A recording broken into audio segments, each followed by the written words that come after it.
One, two, three, four.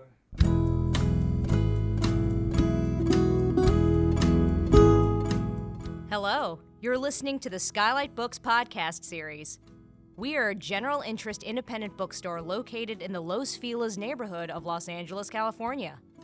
This year, because of the coronavirus pandemic, we've had to close our store and cancel in-person events. But SKYLIT is your neighborhood bookstore, and we are finding ways to create community even while we're far apart. In the coming weeks, we'll be putting out lots of new audio content to help you discover new books, connect with authors, and check in with your favorite booksellers. To learn more about how you can help keep SKYLIT alive, please visit our website at skylitbooks.com or check out our social media accounts on Twitter and Instagram. You can subscribe to the podcast on Podbean, iTunes, and Spotify. Thank you for listening and enjoy.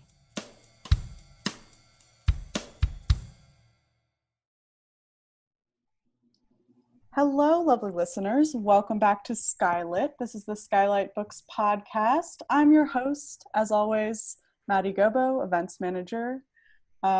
Today, I have two poets, not one, but two, here in the SKYLIT studio. They're going to read alternating sets of poems, so you're going to have like a real journey here with us. And I'm just really excited for you to meet them. But before we do that, I just want to do one more plug for our virtual events happening over on Crowdcast, crowdcast.io/skylitbooks. You can find all of our past events there for free to replay to your heart's content. And you can also join any of our many great upcoming live streams. So we hope you follow us there. All right, today's conversation features Muriel Leung and Ahrm Choi Wild. Muriel Leung is the author of Imagine Us, The Swarm, winner of the 2020 Nightboat Books Poetry Prize, and Bone Confetti, winner of the 2015 Noemi Press Book Award. A Pushcart Prize nominated writer, her writing can be found in The Baffler, Cream City Review, Gulf Coast, The Collagist, and others. She is the recipient of fellowships to Kundiman, Vona Voices Workshop, and the Community of Writers. She is the poetry co-editor of Apogee Journal. She also co-hosts the Blood Jet Writing Hour podcast with Rochelle Cruz and MT Valata. She is the member of Marisa Collective, a feminist speakers bureau. Currently, she is a Dornsife Fellow in Creative Writing and Literature at the University of Southern California. She is from Queens, New York. Hello, Muriel. Welcome to the program. Hi. Thank you. Very excited. All right, and next we have Ahrm Choi Wild. Ahrm Choi Wild is a queer Korean-American poet who grew up in the slam community of Ann Arbor, Michigan, and went on to perform across the country, including at Brave New Voices, the New York City Poetry Festival, and Asheville Word Fest. Ahrm is a Kundiman Fellow with an MFA in Poetry from Sarah Lawrence College, and was a finalist for the Jake Adam York Prize in 2019. Oh my gosh, Jake Adam York. Wow. That's very exciting. Congratulations. I love Jake Adam York. Their work appears in the Daring to Repair anthology, the Queer Movement Anthology of Literatures, Barrow Street, the Massachusetts Review, Split This Rock, Fog Lifter, Hyphen, Lantern Review, Friction, and other publications. They work as the director of the Progressive Teaching Institute and as a diversity coordinator at a school in New York City. Their new collection is Cut to Bloom, out now from Right Bloody Publishing. Welcome, Ahrm. Thanks so much for having me. All right, so yes, thank you for tuning in. Thank you to SKYLIT for having us. It's a rare conversation that I can have with other queer Asian American people, much less queer Asian American poets whose work I admire so immensely. And I'm just so excited for this opportunity to talk with Muriel and hear her poems. So my new book that just came out called Cut to Bloom is in many ways about silence and survival, which I know is something that people have really been contending with a lot these days, right? What do we say to speak up? When do we call someone in? How do we do so with integrity and compassion? And I think it's really important to name how we are trained to be silent and trained to feel helpless in order for systems of inequity to perpetuate itself. And yeah, these next two poems are about that. Inheritance. If I speak now, I deny generations of mouths politely closed or pummeled smooth, hiding folds of cash until bruises crowd and we finally say, enough. In our family, I'm the first American. What choice is there but to grunt and pry at what has been slammed closed, to love open like sunflowers following the sun, trusting to be fed, not burned. To be the first means to salvage. What choice is there but to peel off the flies cut on my sticky tongue? The Aria thief. So the only thing you need to know about this is that my mom is trained as a professional singer. All right, the Aria thief. Back home, he yanks mama's mouth round into screams, burns her vocal cords, strands her nightingales in the winter of his cold cocktail gins. Makes them croak out a song when he bends her neck, the skin gathered in his fist. Mother silence when he holds a knife to his stomach. Mother silence when the cops leave and the phone rings, blaming her for his rage. If I fail my mouth, the story plays again. Can't close, closet sees. I must become the skip and the disc, the fracture that makes the needle jump, land on anything but this. Wow. Thank you so much, Ahrm. I'm so glad you read that opening poem too, and I love the aria poem as well. There's so much about those two poems and just the entire book in general that talks so much about inheritance. I wanted to share two poems too that those poems speak to of my own. These are from a section in my forthcoming book, Imagine Us a Swarm. There's a final section that's called When I Imagine All the Possibilities of the Swarm that all starts with the same refrain, suppose. And it's a reimagining of different events of a life, moving through trauma and healing. And they each begin the same way, so I'll just read both of them. Suppose the sky is flush with change, and it is possible. The dead and the half alive clamoring over the stuttering movements of speech. The wheels of our perpetual organs keep on spinning in defiance of death's persistent volume. Supposing it is true that when my mouth presses against the light, there is a soft black bloom. God has no dominion over blackness. In nature, where every color spools, I have been kissing a velvet moon. The light bounces off the chrysalis of night morning, revealing an amorphous sheen. If my father is not a ghost and my mother is not a ghost, then I too, a maker, a shapeshifter. Bless this underlayer of sky and its many faces. The rain is not a light poison. There is no recourse for the things we have done to one another when we were hurting. I suppose myself into a whirl. When she wakes up from the solemn years, she will turn to him and say, hello, the not me. He too will awake to declare, hello, my courage. Suppose I got into the car with my mother and we just drove. The day that she left, the air filled with a prickling sound. In the car's silver interior, we were pulled by streetlights and the debris of night. It became possible to drink one another's pains. Then dawn arrived. We had crossed 2 state lines, waving to their soft tracks in the air. At a road-stop diner, we ate little and talked about our disappointments. Had it not been for the kindness of apples, then what? My great-grandmother filling the hunger of my mother before me, my palm opening to receive. The family women, 3 generations deep, sat watchfully in the corner booth, their mouths a pile of salt. It was not that she regretted the quality of our births, my mother said, But what would it be like to be chosen first and only? I begged her to return. I begged. There are animals who study grief for years. Did you know that, Mom? I said. It was possible she heard me and chose instead to contemplate the sugar spilled across the counter. Every granular speck a patterned loss. I wet it with my thumb.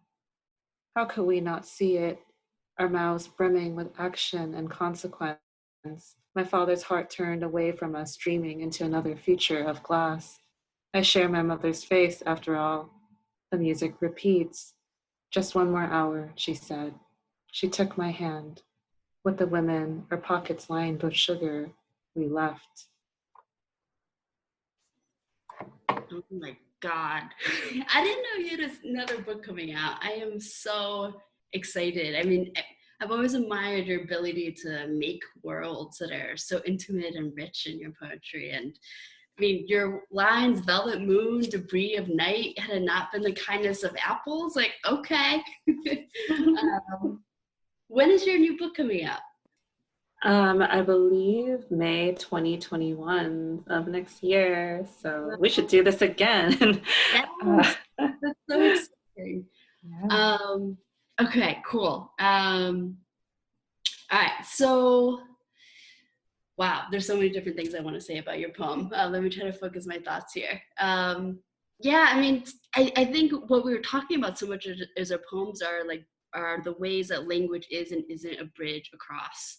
And I think for me, as much as I want to believe that it can really help me choose instead of solely create the place where, you know, instead of like being stuck in the place that I've inherited, I think I've also had to accept that there's only a certain amount that I can truly communicate with my mom because of the language barrier between us, which at times feels like its own type of violence.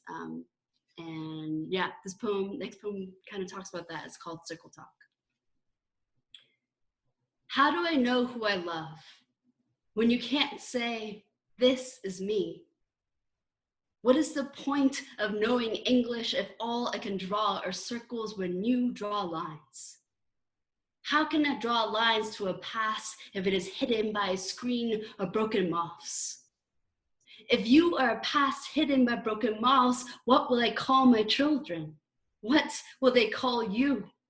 A cloud, a piece of wheat? If you are a cloud and I am a piece of wheat, how do moths find their way in the dark? If we ever found a way through the dark to touch each other's mouths with small hands, how will we make up for lost time? If I have your small hands, how do our mouths fail us again? This next poem is called The Forgotten War, and it has footnotes in it, which is never something I've done with before, but I'm going to read the footnotes to you first before I read the poem. 1. The Korean War is often referred to as the Forgotten War because of its absence from US public attention. 2. Japan colonized Korea for 35 years before the Korean War, forcing everyone to take on Japanese names and speak only in Japanese. Secretary Taft sanctioned this occupation as long as Japan agreed the US could continue to control the Philippines. 3. Hundreds of thousands of women were forced into sexual servitude by the Japanese military until the end of World War II. American military personnel continued to visit the comfort stations until they were closed in 1946. The Forgotten War. 1. My grandfather was a soldier in a war where only white men could be heroes and my people, the herd, to be saved. 3 million Korean civilians killed, pocketed like coins for democracy, which is to say he was born to forget who pulled the trigger. 2. Grandmother never talks about her childhood and hoards everything. Cabinets of ketchup and Spam, reused toilet paper drying on the sink's edge, teaching us to pick up each grain of rice, eyeing the outskirts of her plates, never talking about the Korean pried out like teeth, born to forget the name her mother called her, foraging instead for words like hunger and please. 3. What is a plea? In the language of men collecting 500,000 comfort women, many only 12, most dying from multiple STDs. What does a person deserve after years of days like that? Surely more than the dollar, the few hundred out of thousands of comfort women to remain received as reparations. 4.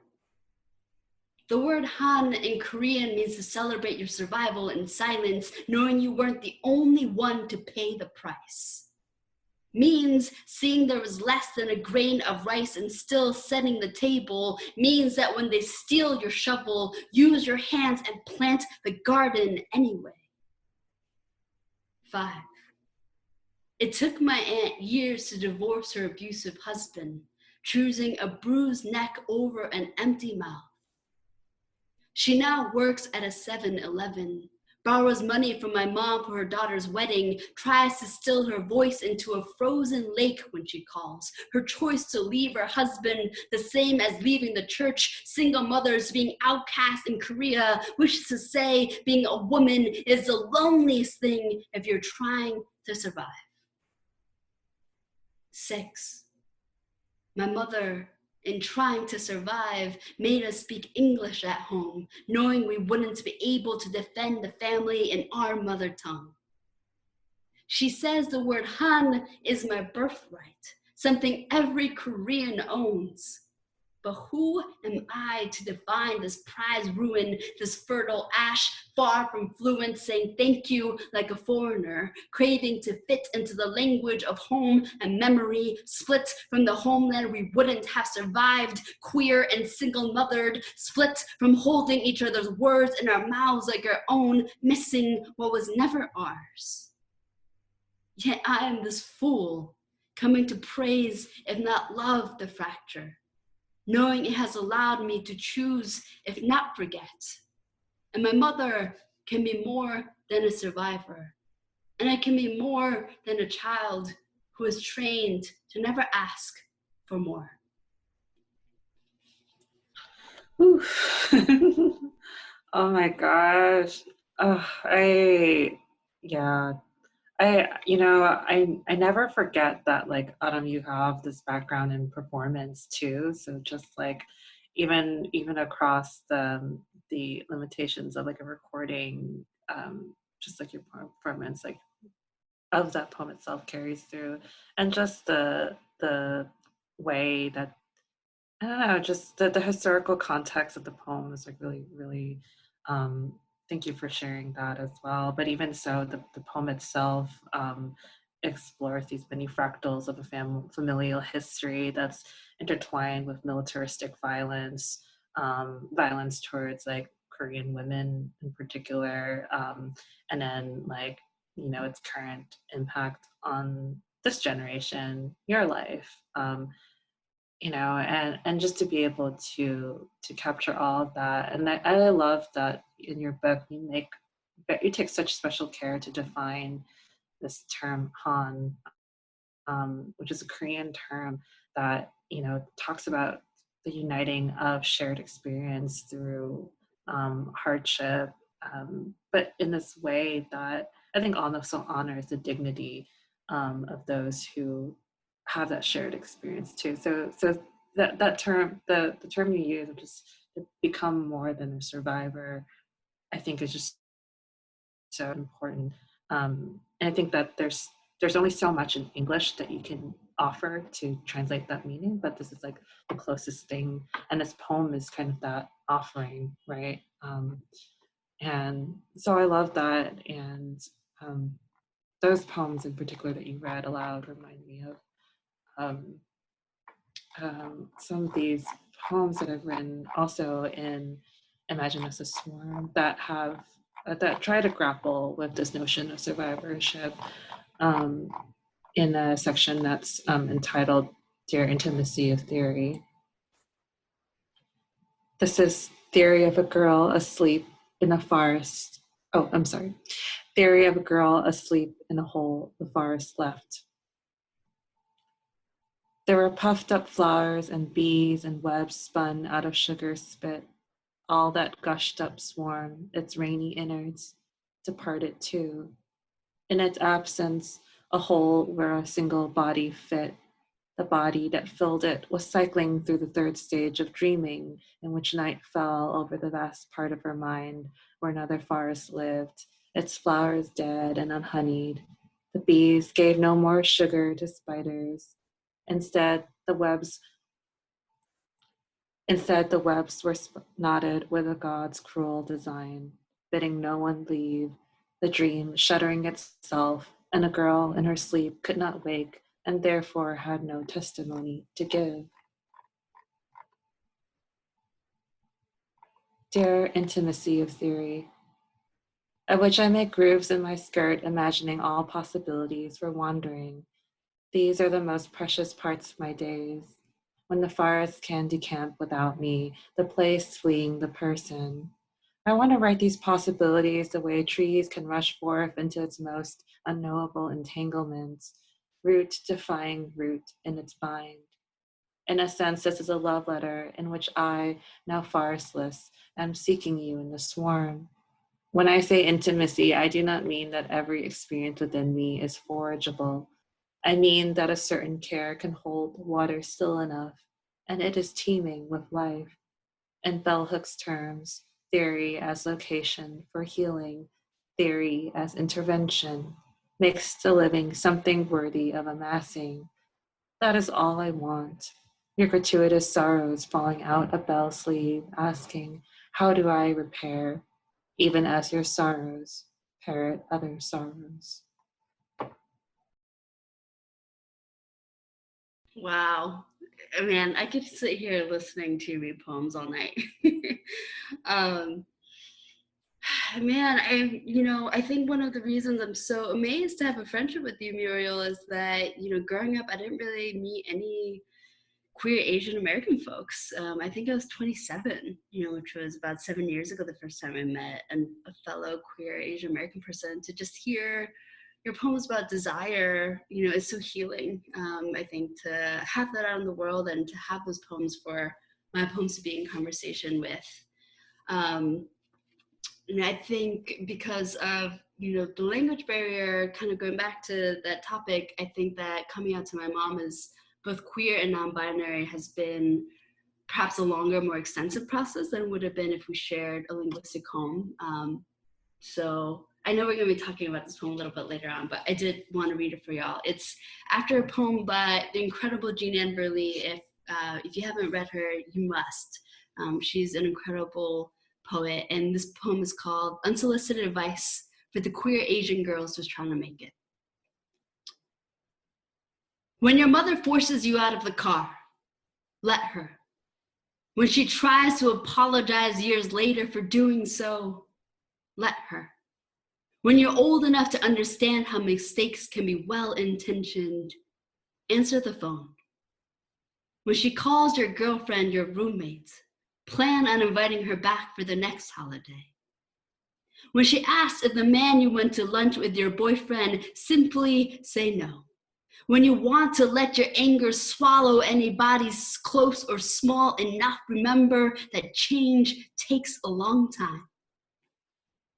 When she ignores your fiance when making introductions, remember how at least she asks about her when she calls. When at your wedding, she sees you're both loved and belong, don't remind her of everything that's come before. When she finally tells your wife she loves her, let yourself cry. All the longing built from 10 years of waiting, let her see your tears and try to forgive her and yourself for letting it take this long.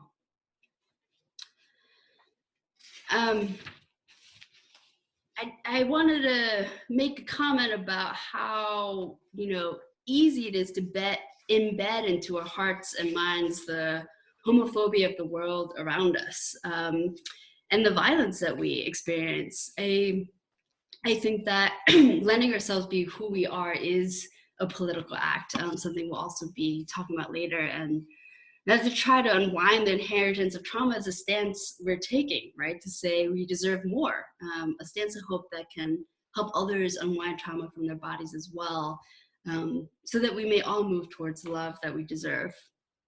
This poem is called Fall for Her.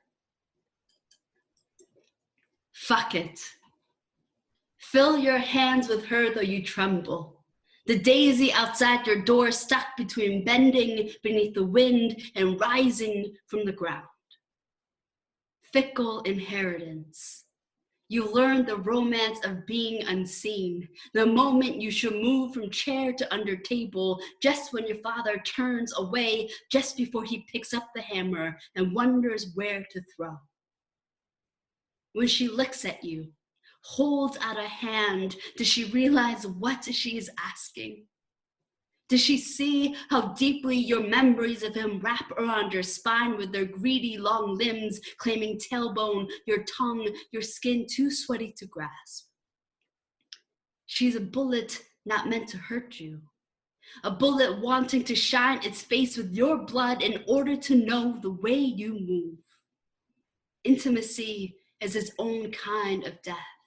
Learning to say yes to this ash, to say enter as easily as you say hide, how to still while the bullet comes. Fall or stay perched inside the small cage of your teeth. Fall or agree to a life of being half, never more than a hand that knows to tighten in a fist or unleash a sting, and you have lost your chance to forget that you're the child of a violent man.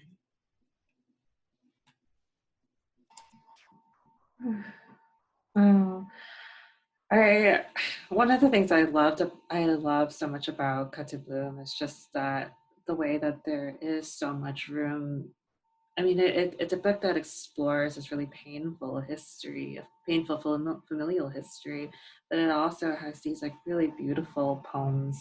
I mean, I would call them love poems. I don't know if you would call them that. I mean, they're about your partner and how these issues like with familial violence don't just stop, with the family. It's like when you go out and you build new families, issues arise as well, and you have to contend with them, right, in order to build healthy relationships.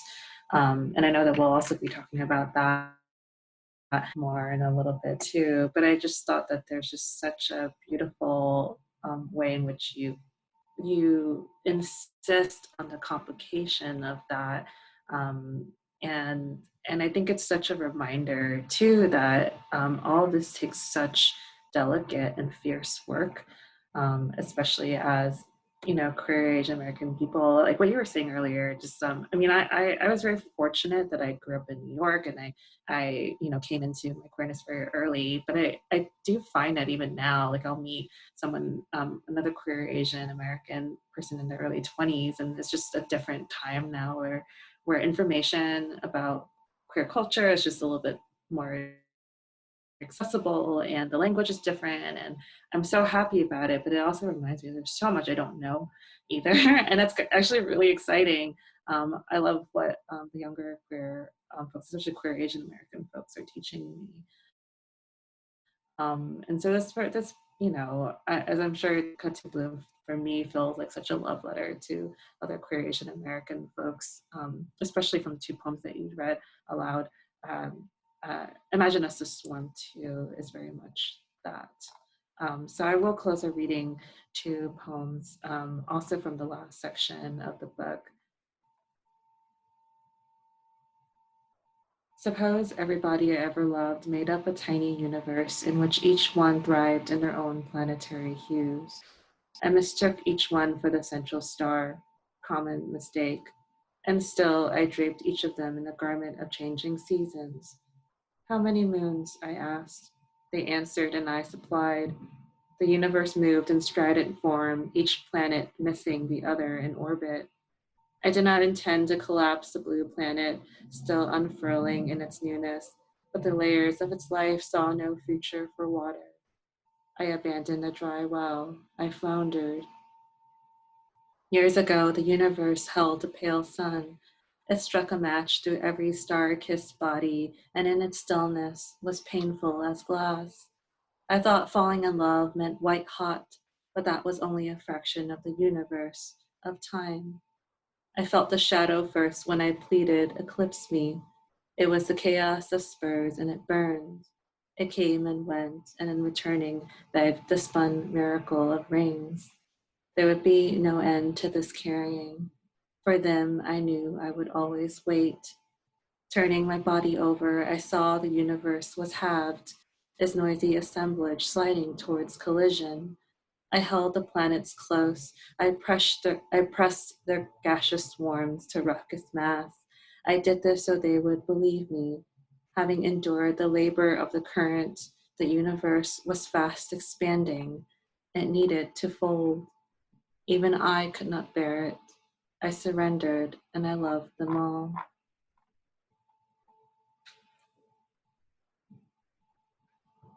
Suppose there is an end to our suffering.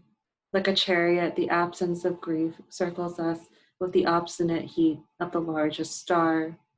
To believe in the radiant orbit of this fire, to face an empty cup and find the constellated mire of you and me in the toppling of a century. We rise from the painful corridors of a life. Rarely did we dream of planetary rings, and yet, tilting ourselves up, we see the heavenly bodies of all that has passed, each one bright with surrender. We can go on. We can dress ourselves in the celestial cloak of this wide expanse, every woman and femme in the disorder of the peel. I will never write another elegy again. I am looking at you now in the acceleration of time. All the possibilities of the swarm ignite, the humming of many wings amassing into a greater noise.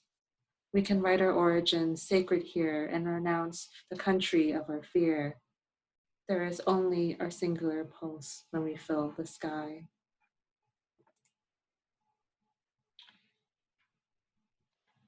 So Autumn, thank you so much for starting us off with this reading and for initiating this conversation, essentially. I love that, I love what's possible in the conversation between two queer Asian American writers, poets especially, and every conversation is different. Even if I've known someone for many years, I always find that once we really get down to it, like there's just so much that there's just so much that I still have to learn, especially from your book, which is your first book that has come out, and it's just such an exciting debut for me because it and in so many ways is such a foundational work for thinking about specifically queer Korean American experiences, and to talk about,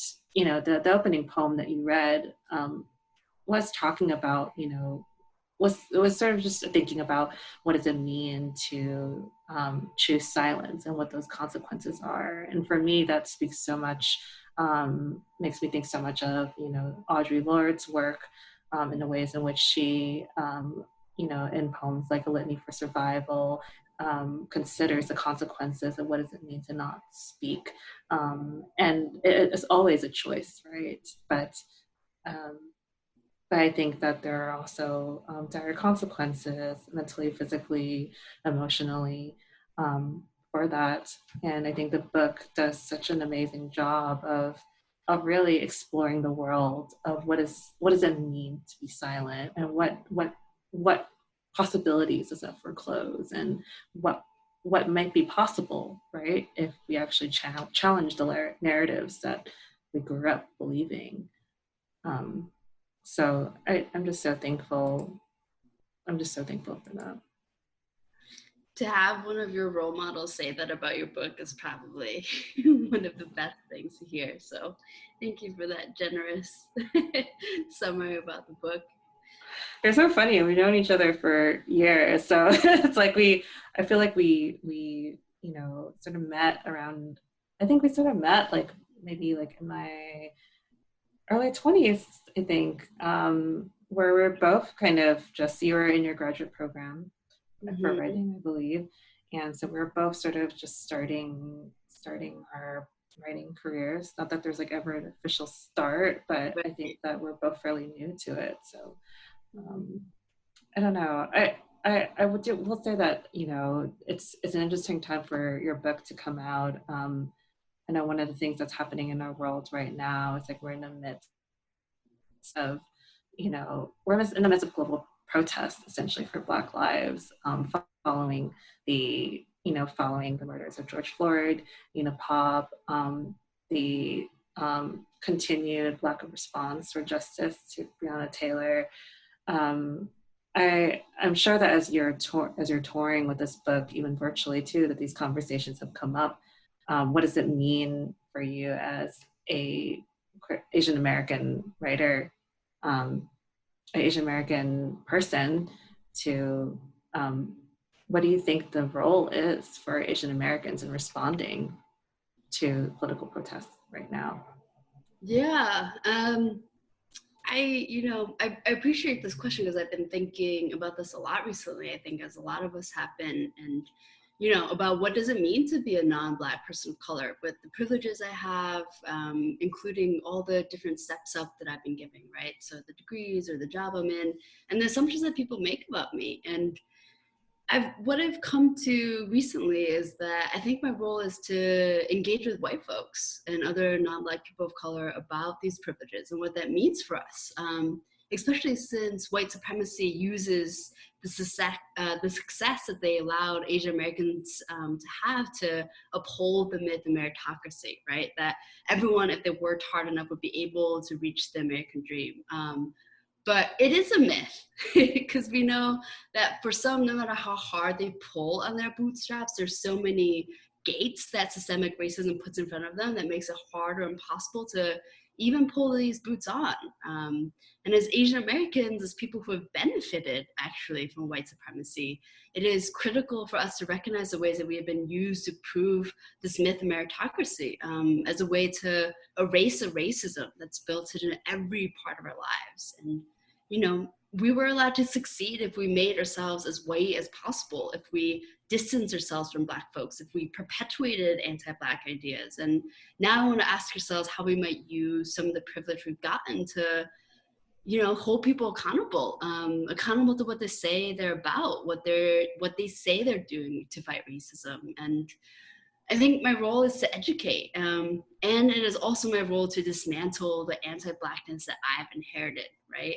There's a lot of it in the Asian American community, and if I hide it in shame for fear of not seeming like woke enough, I will never be honest with myself about the stereotypes I consumed as a child, and until I confront the anti-Blackness in myself and in my community, we have no place to go except round in circles where we congratulate ourselves for a small isolated acts of donation or when we post something. But without that recognition that we're all raised in the super white supremacy, we can't engage in the hard and lifetime work of anti-racism. And I think my role as Asian American is to take on some of the emotional labor of education, of calling in, and using the privilege I've received to reach as many ears as possible. Yeah, absolutely. And I think too, what we saw in the beginning, what was sort of towards the beginning of the uprising is that there were like so many actions that have been fostered by this like sincere efforts, but also like this compulsoriness to like respond and to share and to donate, which I think is very fruitful. But you're right in that like these conversations need to go beyond that, have a sort of more deepened structure to them. And one way that I've been thinking about it too is just like, well, like anti-Blackness has deep reverberations through Asian American life as well. It doesn't just harm Black people, it also harms Asian Americans. These beliefs about meritocracy, as you've shared, is deeply injurious. I think believing in this myth that you might socially ascend in certain ways, gain some proximity to whiteness, and whatever the privileges that like promises you is a very false lie.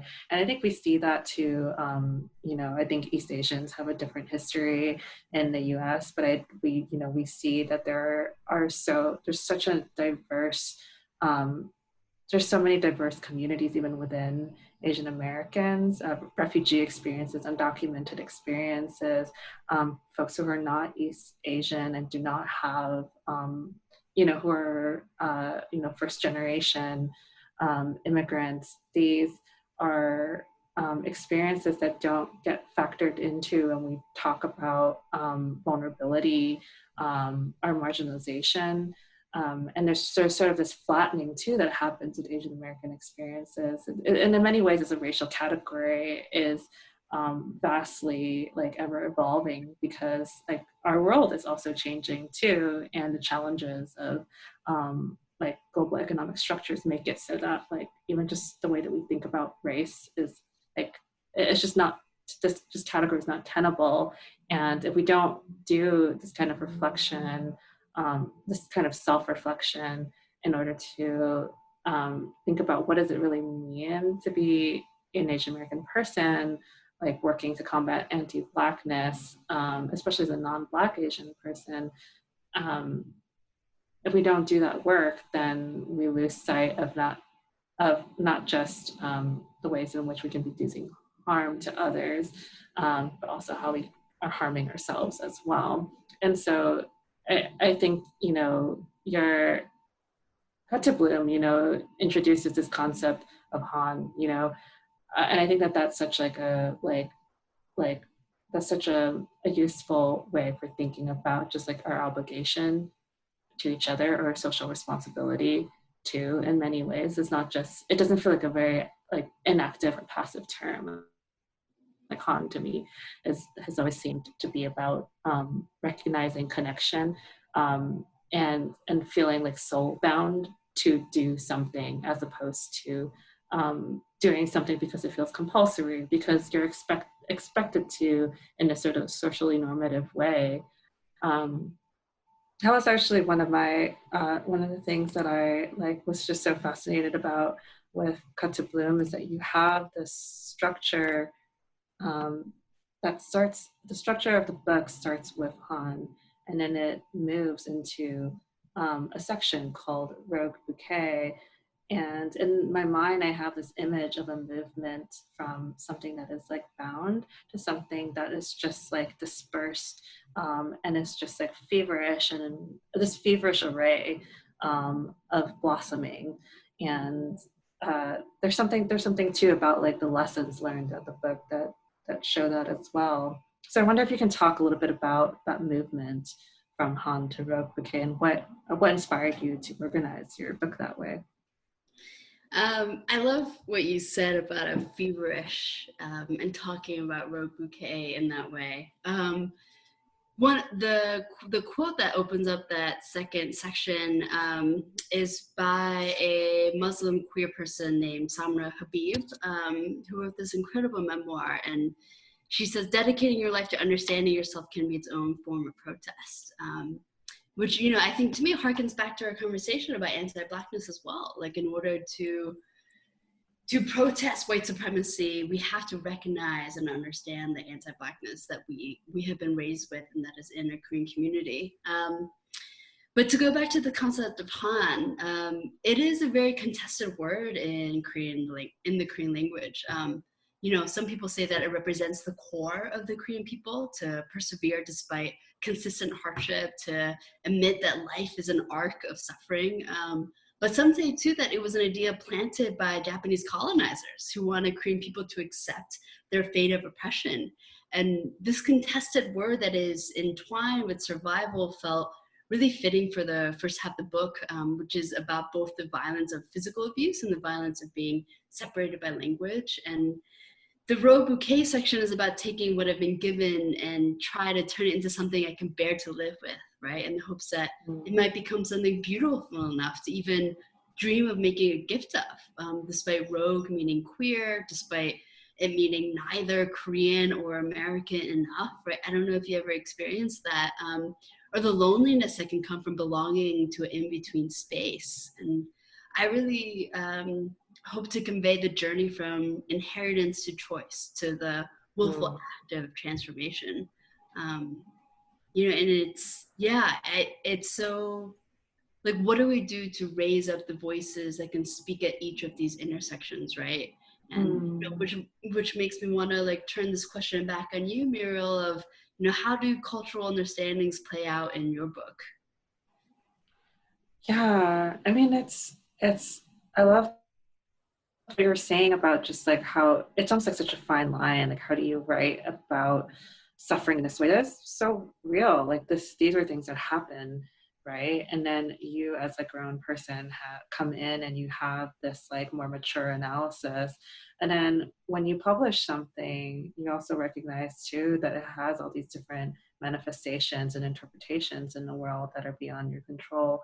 And so, how do you write suffering in this way that does justice to your experiences and the experiences of people who are involved in the narratives, giving everyone their due, making space for the different memories involved. I think that's something that I think about a lot in my writing. You know, with Bone Confetti, which is my first book, I think I wrote it as a fairly young author. I think it was a very different project than I imagine Us to Swarm now.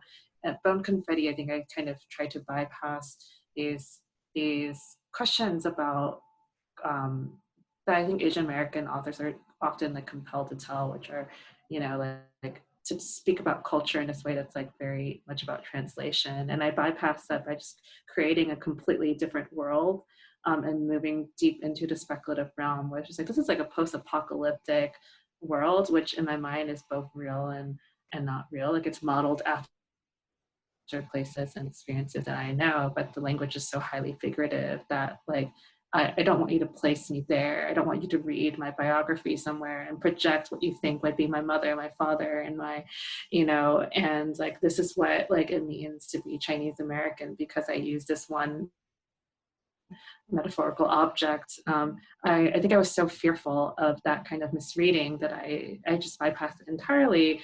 And, you know, I think that at that time of that writing, you know, I wanted to do that to protect myself. And I still stand by that because I wrote that during an MFA program where maybe I didn't feel as safe to explore things that felt more realist or autobiographical, and that was more vulnerable. Although I do, you know, this is like Bone Confetti is a very vulnerable book. It just does it through different means. And Imagine Us to Swarm is this attempt to then like take up that space that I didn't have, which is, you know, it's a collection of like, you know, essays in verse, which is what I call them. And they're just like sort of longer form writing where I just, for many pages, allow several questions to evolve. And in this way, it's something that as an Asian American person, especially Asian American women, I think taking up space is just something that, you know, we don't get to do. So I think just even the form of the book has been a way to sort of do something different than Bone Confetti. And for me, it is something that's like deeply racialized and gendered too. And yeah, and I think that that's been really vital to the project. And I it's still so new to me, so I feel like it's so strange to talk about it. I'm actually really excited to for when it comes out to be able to have a different sort of conversation with just based on how people will read it, you know, at that point. Yeah, what has the response been to your book? Have other queer Asian Americans gone up to you and shared their thoughts about your book? A couple. I mean, yeah, so I did this virtual reading series and a book tour called Little Lights. And I actually connected to another queer, non-binary Asian American person who lives in Brooklyn who has my same name. What? Such a trip, That's right? I think especially awesome. as someone who like didn't meet Wow. the first fellow Korean Asian American person until I was 27, and it was like, oh my gosh, like this is such a small world, and Mm-hmm. books are definitely community projects, and I've been so grateful for the ways I've been able to connect with people despite us being on Zoom and online, and I mean we're on Zoom right now.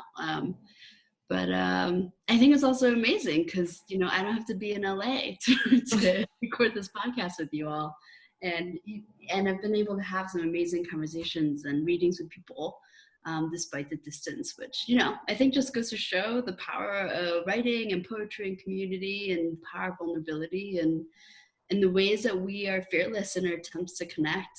And there's so much power in that, and I'm very grateful for that.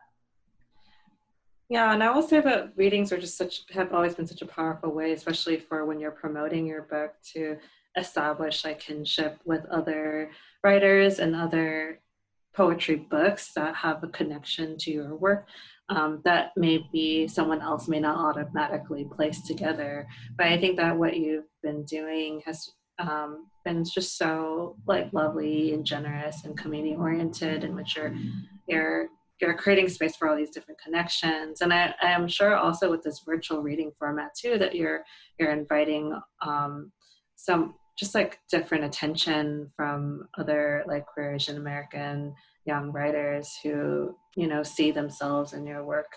And I don't know, I just think it's just very special, right? Like I think with everything happening in the world right now, I'm always like very glad that this format allows that to happen in a different way. Like you don't have to be in LA to do this, although I think it would have been really cool to be able to be at SKYLIT bookstore and to be able to read there and just to see your books on the shelves as well. That would be really special. And I think too, I love that you're able to connect with other non-binary folks too. I think like experiences like connecting with other non-binary Asian American folks must feel like so special, especially because I think your book does contend with race and gender in this way that is still like so careful and still honoring of those limitations in language. No worries. My little sister was FaceTiming me. Does she want to join in the call? Yeah, right. She has questions too. I mean, speaking of which, I mean, she appears in the book too, so baby. Yeah, just like you were saying earlier about the limitations of language to talk about gender, and I think as a sort of how I read it in your book is that your response is to like still honor terms like girlhood and daughterhood, which as like a younger version of you, as like these were the terms that were available, and as a non-binary person, I'm sure that like these terms are not just like these assumed terms that you would like use now, but these are the available terms that maybe your mother would understand, right? So what does it feel like to share these poems, and like what would you want to, do you feel like there's like other words you would want to offer to like, when you think about these poems and when you share about these poems, and like what would you want to say alongside them? I guess that's my question. Yeah, I love this question because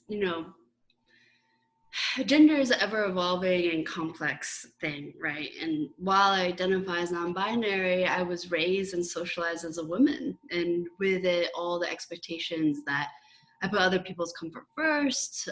There's also this expectation for Korean women to suffer in silence, to hide what pains you, as if female bodies were receptacles for whatever you needed to be, whether it's pregnancy or sorrow or nutrition. And we were taught to swallow emotions, to not burden our parents, to do what's right. But, if your sense of what is right is troubled by the ideas of another culture, it's hard to not feel like it's unfair to have to hold your tongue. And I think in many ways, my Americanness has nurtured this belief that I have a right to speak up, that I must speak up. And as much as it can be hard to navigate the hyphen between my Korean American identity, I'm really grateful for this gift of agency that my American identity has given me.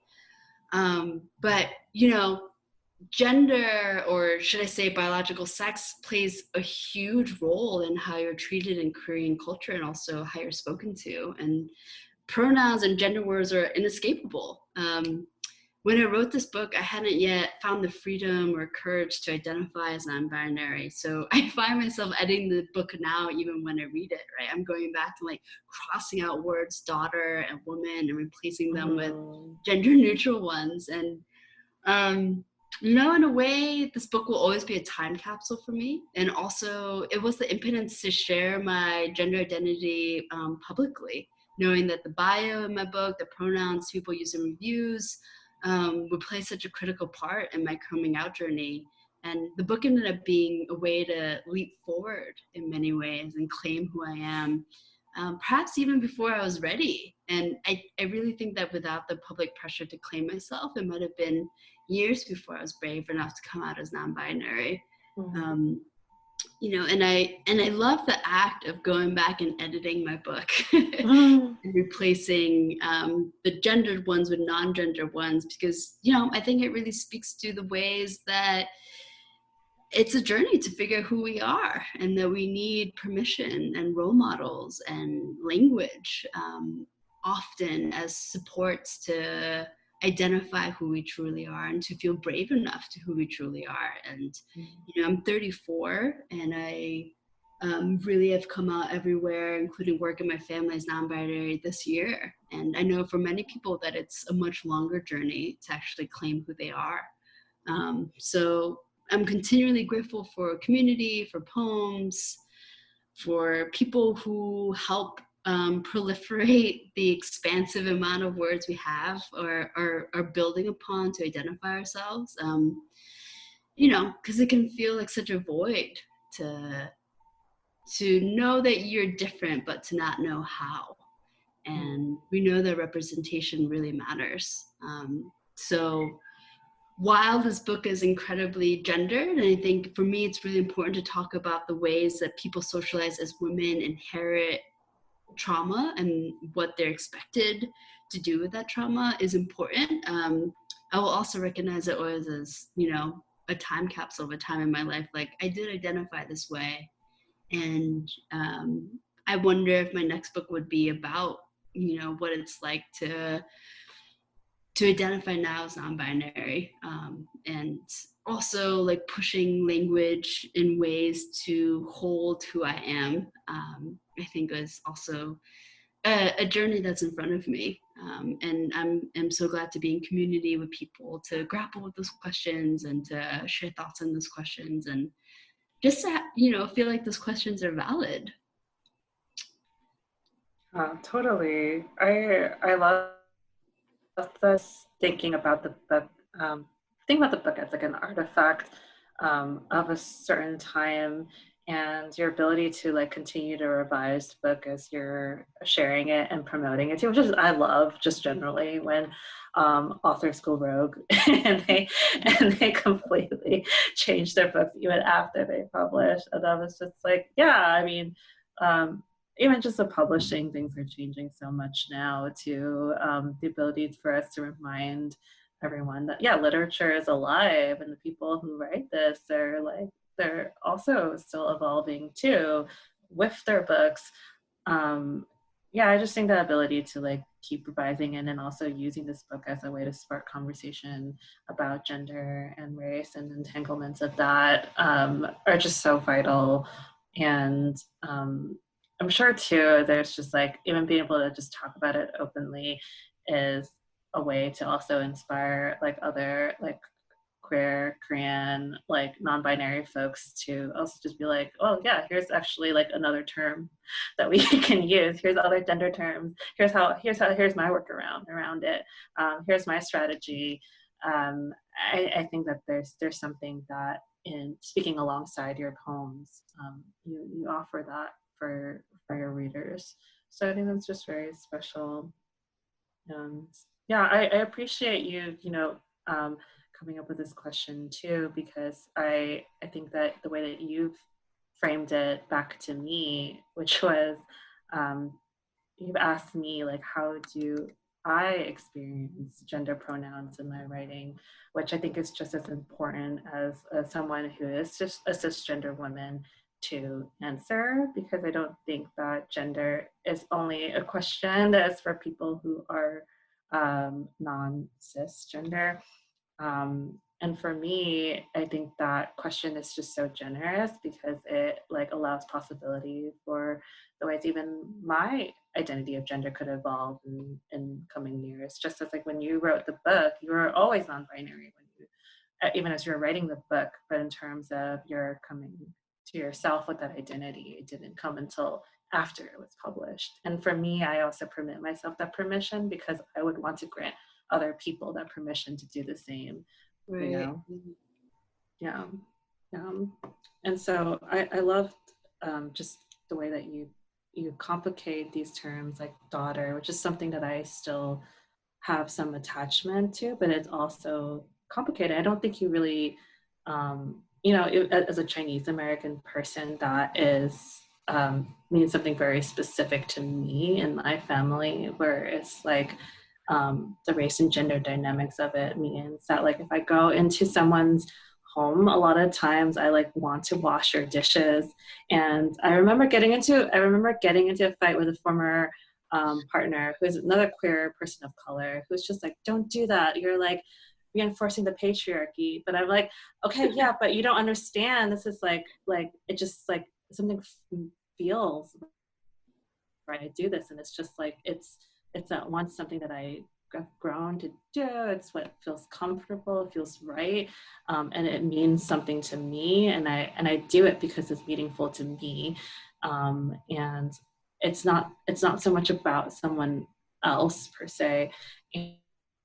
And that's what I think of when I think about like daughterhood, which is like it has this resonance to me. And maybe when it comes to talking about race and gender, especially like queerness and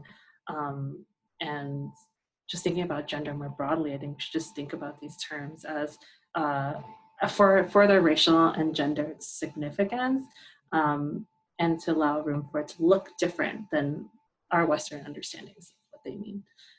And I think that way we make room for folks who are like non-binary to basically have a different relationship with those terms, where it can still be part of your life, but it doesn't have that same loadedness and shame attached to it. It's all the things, Right, and how do we create language for ourselves that allows for the openness of how we might constantly evolve?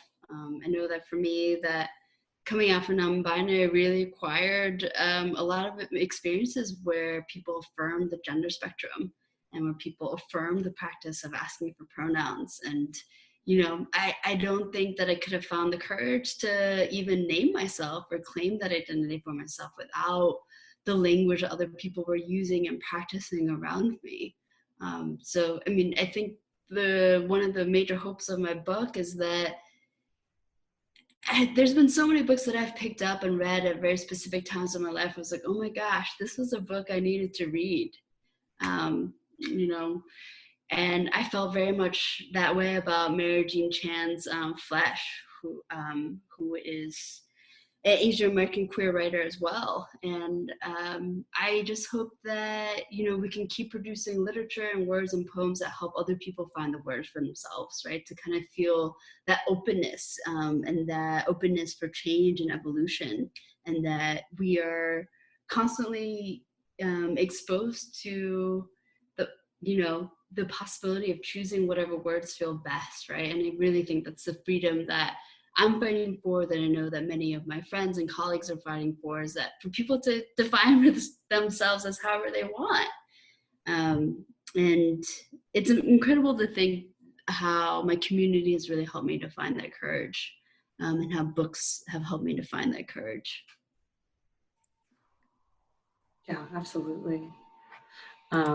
Yeah, I totally agree too. And I don't know, I think that your work is just like, it joins that legacy, right, of writers who will do that work. And I don't know, I'm excited for I'm just excited for how it will be received in these like coming years too, and what we'll add to these conversations. Yeah, I hope it can be a part of the conversation, for sure. Yeah. Well, I'm gonna jump in because I think this is a great place to stop.